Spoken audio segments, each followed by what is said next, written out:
Hi, my name is Jason Arenburg, and before becoming a parenting coach, I ran a small business in jewelry manufacturing. My undergraduate degree is actually in theology. When I was younger, I had this really deep yearning to help people. And because I was a pretty religious kid, I got a degree in theology and had actually trained to become a church pastor. Um, so which that involved like pastoral counseling classes, public speaking, and I wanted to help people, particularly with like the most important relationship of their life, which at that time, given my frame, would have been their relationship with God. Unfortunately, I didn't. When I graduated with my BA, I didn't get a job in the church where I wanted to be hired. And by the way, like, who wants a 21-year-old pastor with no life experience? Can't really blame them. So my family at that time had a jewelry manufacturing business, and I went to work in the family business, and I was really just was biding time until the church came a calling for me to use my tremendous gifts and God-given abilities to help the world.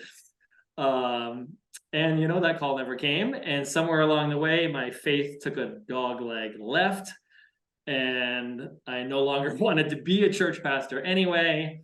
And around about that time, I decided to go, if I'm going to be in the family business, which I was like rising through the ranks of the family business, I decided to go back to school, get an MBA. I eventually became the president of that business. And when it came time to a really like a critical point in the trajectory of the business was like, am I gonna buy it from my parents? My dad wanted to retire, my parents wanted to sell. And I had been talking with my wife, like, is this something we want to like really like dive? It's one thing to be the president of the company, it's another thing to own it and have to, pay them and take care of the employees and the whole bit. And I really didn't love it. I didn't love it. It wasn't really helping people. It was a good business. It was honest. It was fair work, the whole thing. There's nothing wrong with it. I enjoyed the work. I enjoyed the challenge. In the end, it just really wasn't speaking to my heart and soul.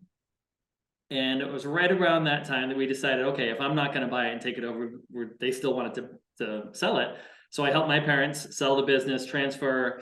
I had a 6-month trailing obligation to the new owner, helped introduce him to all the key customers, helped the data migration, really just helped transition the new owner into that role. And my last day was March 13th, 2020, which in Boston was the exact day that the daycare was shut down, the school was shut down because of this silly little, who knows what it is, coronavirus. And I remember thinking that I was going to have a sabbatical. I've been working for 25, almost 30 years. And I was like, I'm going to sit back and relax, contemplate my navel, and decide what I want to be when I grow up. Except I had no sabbatical, not even a weekend, because that weekend we went shopping, bought a ton of school supplies, and on Monday morning, I was executing on daddy's school with fidelity. And my wife and I, mostly my wife, would design the lesson plans the night before. And I was taking care of a 5-year-old and a 3-year-old, like thrown into the deep end of the pool. And don't get me wrong, I was an engaged dad, but not like this. Like this was a whole, and my new job, way harder than my last job. It wasn't even close. Like, oh my goodness, taking care of a 5 and 3-year-old in the middle of the pandemic. So anyway, around about this time, my wife was on a panel where Kiva Schuler, the founder of Jai, was a panelist on this in this discussion, and my wife heard the term parent coach. And immediately she was like, boom, this is what Jason is meant to do.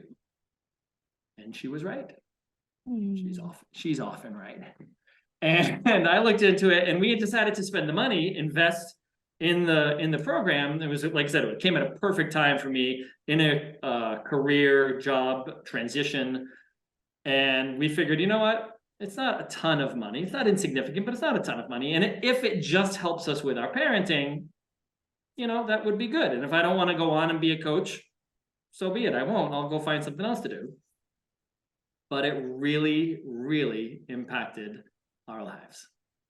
And I became a much better dad. And I became really excited about the chance to help people with their greatest relationship in their life, which is that with their kids. So I would say that really the Jai opportunity helped me come full circle to what I most wanted to do with my life. I'm getting choked up just thinking about it, just talking about it. Like, I wanted to help people. I've been yearning to help people with the most powerful relationships in their life. And it took until I was in my 50s to execute on the vision that I had in my 20s. The aspects of Jai that most impacted me as a dad were really just the knowledge. And you know, I think I was just raised in such a traditional, what we would call, you know, power over home, where the kids were supposed to obey and it was my job to teach, and I was going to teach them by saying, it's like, you know what? The awareness of their brain development, their maturity, what I was bringing to the table. I mean, because I was a pretty emotionally mature guy. And yet, I could get triggered and, you know, I still get triggered. But I'm able to now recognize that, you know, the kids' behavior is not necessarily a reflection of me. It's a reflection of them and what they're going through. You know, this expression like, hey, they're not giving you a hard time, they're having a hard time. Just the amount of compassion, the amount of grace that I could give them, and recognizing my role in the dysregulation process, you know, my own dysregulation, their dysregulation, and how it really could be different. And I didn't come to it easily. Like, I struggled with it. I questioned it. I'm a questioner. I'm not one who like takes it whole hog. I push back. And yet, as I incorporated it, as I really started paying attention and changing, I saw the results. I really saw the results.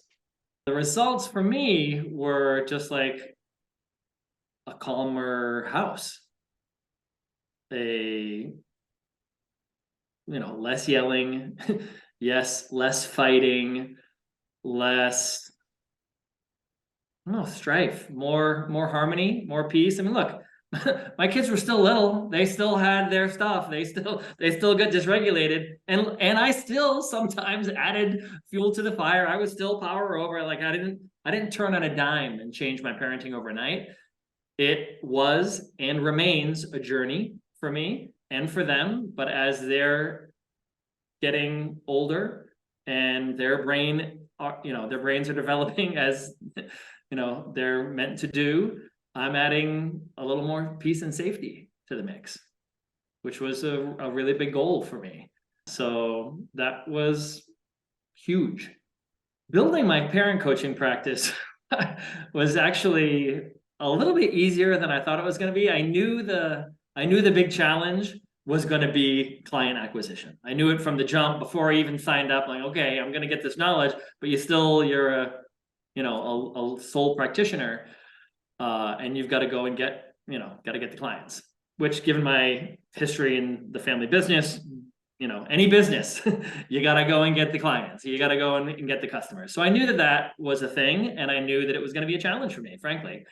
And I stumbled into my first client quite accidentally. I was just talking at the school playground, you know, picked up the kids from school, chit-chatting with a couple of parents. One of the parents had just started a new job, kind of a friend of mine, a woman on my street, and I was asking her about her job. She asked me about how my new business was.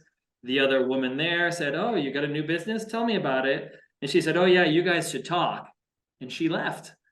And I just started sharing really candidly, really openly about the stuff that I was learning, the things in real time, things I did badly that I wished I had done differently, and how like the very next night I was in a similar situation and then I did it differently, and how it was a much better result. Like, really sharing the ways that I was falling short and learning how to do better, and then doing better and seeing that it really ended up better, and just really sharing about the journey of what I was learning. I wasn't pitching.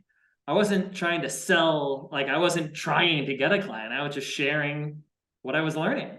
and how I was now becoming a coach and had a practice client, was now going to be looking for clients. Unbeknownst to me, she was having troubles with her kids and had been praying, incidentally, a little, a little God link there. She had been praying for an answer. So when I was sharing all this stuff, she was like, is this an answer to prayer? Go figure. So we then scheduled, even though we had talked for over an hour at the playground, she scheduled what we would call like a discovery call. And we talked for another hour and a half. She sent me all these questions. It was crazy. And yet at the end of that, she was in, and her husband was on board. She did the counseling, not or the coaching, not her husband, but he, unbeknownst to me, was like in the background of that Zoom call, and he like gave the big thumbs up, and she was my first client, and she was amazing. And she was all in, and she was a questioner, and she didn't take it all in, and she shared vulnerably, and she engaged fully. And look, I was a brand new graduate. I didn't have the confidence that I could do it. I honestly thought that maybe I wasn't going to be able to do it. I had doubts. I had a lot of doubts. And by the end of my time working with her, she helped me believe that I could do it and actually be good at it. She had a lot of great breakthroughs, and she's now like an evangelist of my work. She has referred multiple clients to me. I gave her a really low starter rate, because I was first starting out. And then since then, as my prices have risen over time with my confidence and my ability, she continues to send clients my way.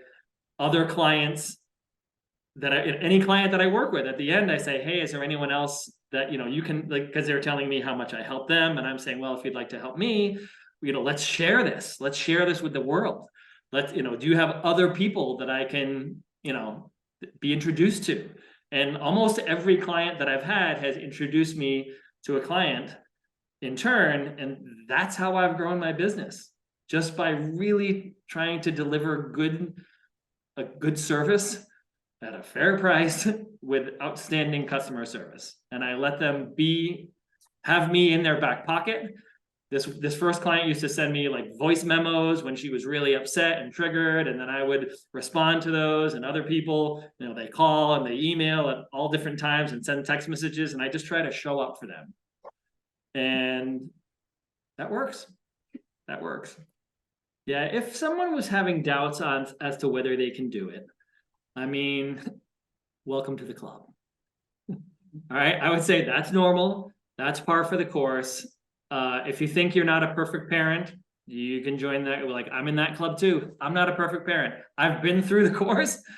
I've taught the course to people, and I'm still not a perfect parent.